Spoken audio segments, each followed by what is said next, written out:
Bawal ba ang x-ray sa buntis? Let's find out. Hi, Dokan here, board-certified obstetrician gynecologist. Ang x-ray, it can expose the baby to radiation. Pinakamataas ang risk during the first 3 months of pregnancy o yung first trimester kasi dito nagpo-form ang mga organs ni baby. Anong posibleng mangyari? Maaaring magkaroon ng congenital anomaly or growth problems. But wait, don't panic. These are very rare. X-ray is okay if importante ito sa buhay ng nanay. Halimbawa, nagkaroon ng vehicular accident, kailangan malaman kung nagkaroon na siya ng fracture.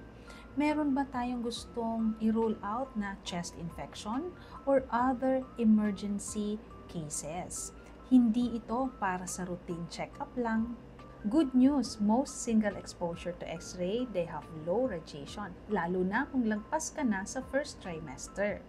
Pero para mas safe ang baby mo, sabihin mo sa doctor mo na buntis ka para ipapasuot sa'yo itong abdominal shield. This is a lead protection para mas safe ang baby mo. Bawal ba ang X-ray sa buntis? Not totally. Dapat medically indicated siya at protektado ang baby mo. Okay? So I hope this helps. Bye!